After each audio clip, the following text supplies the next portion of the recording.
Let me get my rant out of the way. This is an important rant. The polls are, according to I think it's a Wall Street Journal, I think the polls are at 46, which means Biden and Trump are tied at 46, somewhere around there. That's what it looks like. Of course, we don't know where the 8% is going to drop. My hunch is that most of the 8% are going to drop on Biden because, again, I think Trump is probably maxed out. He's a politician that least people care about, etc.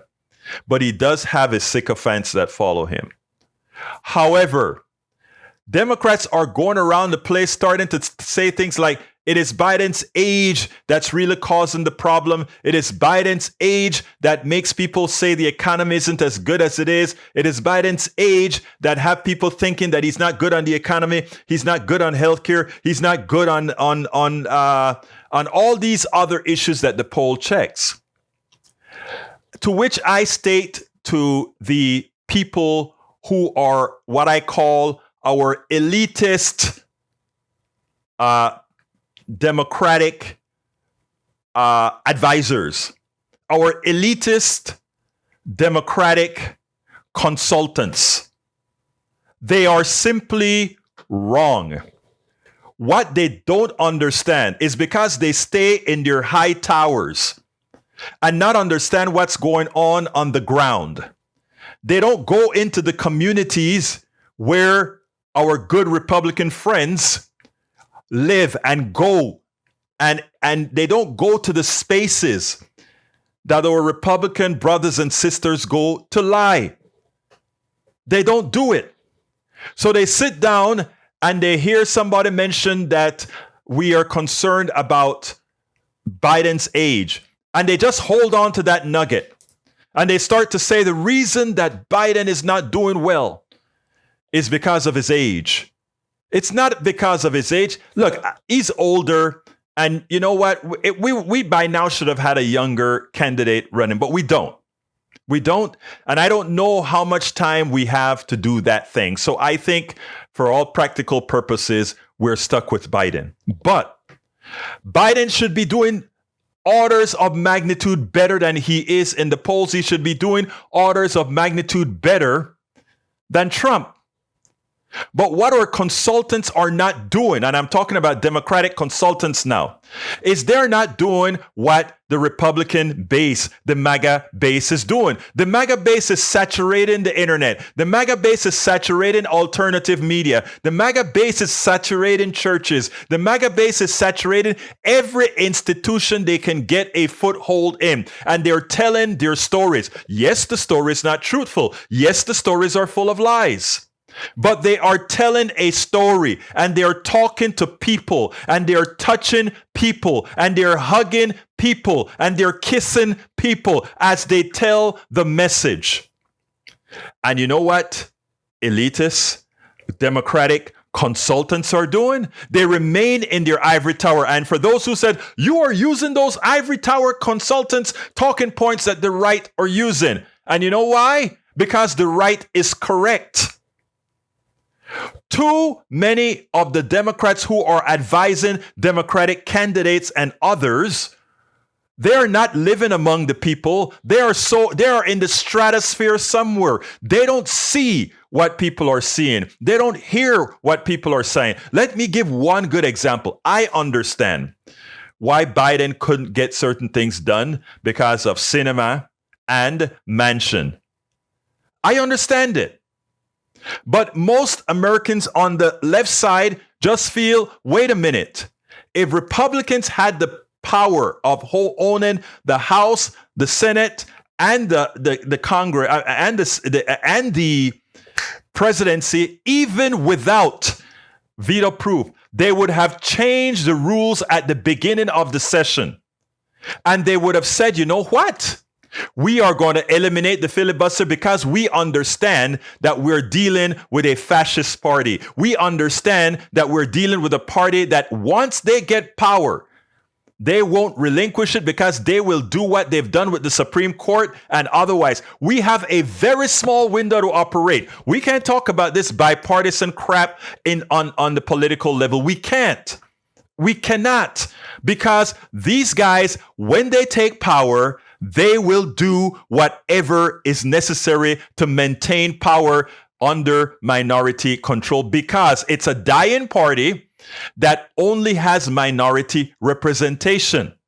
They don't have the majority of the Americans with them. They haven't had that in decades.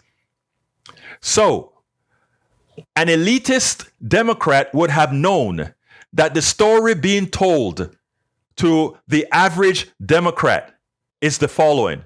You elected them, you got the House, you got the Senate, you got the presidential, you got the presidency. But what did that buy you? You still don't have the Supreme Court. You still don't have, you have the ability to make changes to the Supreme Court, and you chose not to. You had the ability to get the VRA passed, Voter Rights Act passed, and you didn't. And all these other issues, when we gave you control, even if we can't give you veto-proof control, there were mechanisms that you could use to get it done, and you didn't. So you know what?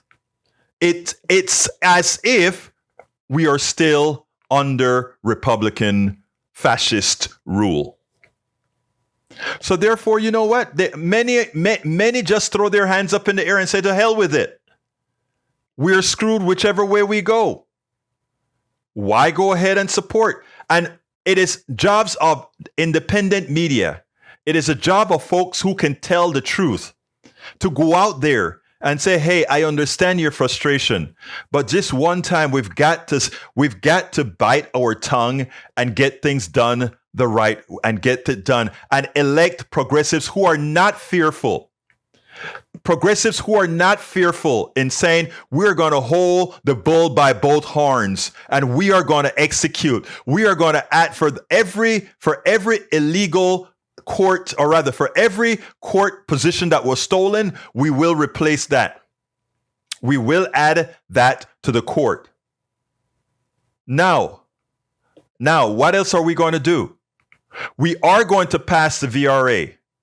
And if Manchin and Sinema doesn't agree, we at least will have their no vote on record to show the Democrats and thinking Americans that we made changes. And even though you elected us because you sent us back Sinema and Manchin, we couldn't get it done. But you see us make the attempt to get it done. You saw us attempt to get it done. You say, okay, well, Manchin may cross over and decide to caucus with the Republicans. That's a possibility. And so Sinema may do it as well. Well, if they really have decided that they don't want to run for the Senate anymore, that's understandable. They may do that because at that point, MAGA is not going to elect Sinema and MAGA is not going to elect Manchin. MAGA has somebody in Arizona that they want. MAGA has somebody in West Virginia that they want. So the truth of the matter is Sinema and Manchin can play spoiler, but their career would be done. So again, the problem is we don't play hardball, and the base sees Democrats as weak.